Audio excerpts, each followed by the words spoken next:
We've seen a lot worse in recent memory.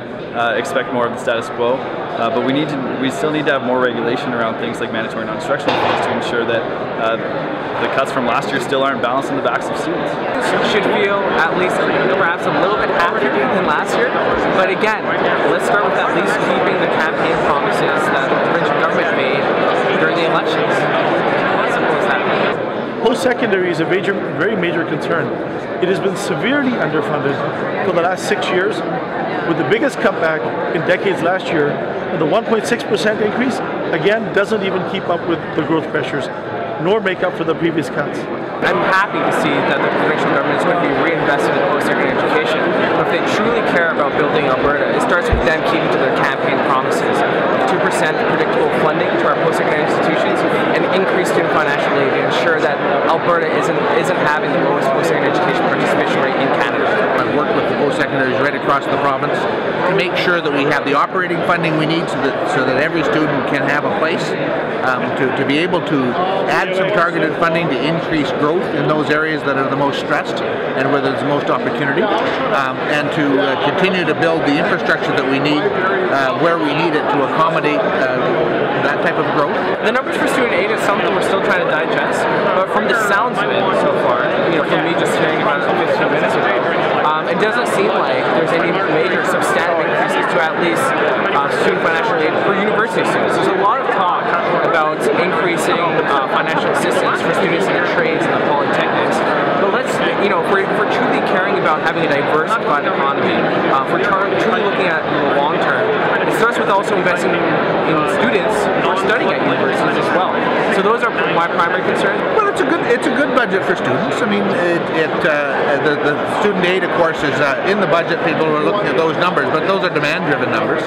So the numbers actually are not indicative of anything other than that's how we forecast it based on previous experience. Right. So the student finance stuff is in the budget. The funding for student places is in the budget. Growth of 2,000 new student spaces, growing to 6,400 over the next 3 years, is there. And the universities and colleges have had an opportunity over this year, and I do see it as an opportunity to really look at how effectively they're using the resources they have, and now are positioned to really build with this as we move forward. So I think they're all excited. I've had conversations with them. Even today I had all the board chairs and presidents on the phone, and there's a very positive sense that we're all focused on exactly the same thing. That is, what is the learning experience for Alberta students, and how can we make sure that there's a place for every student who wants to advance their education. We've got a number of priorities. Number one, regulating mandatory non-instructional fees. Another priority for us is re-implementing some type of summer temporary employment program.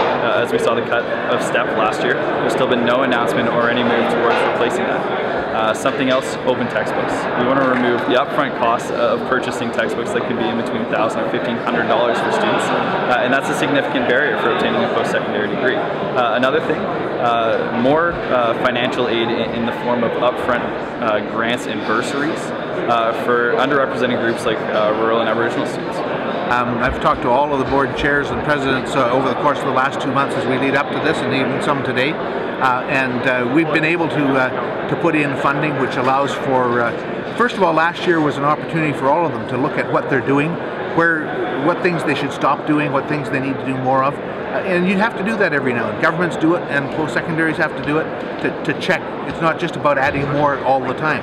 But this year, having gone through that process, we're now able to add resources back in to targeted areas for growth in programs where there's a demand, either from students or from the economy, and to be able to enhance, utilize the access to the Teacher Fund again. So it's a very good budget and a very good step forward on all sorts of fronts, particularly for the U of A with a number of things that they've been wanting to do. Their partnership on the Lougheed Institute, the Agacon Garden. There's a number of places where this really enhances not only the spaces, but also the quality.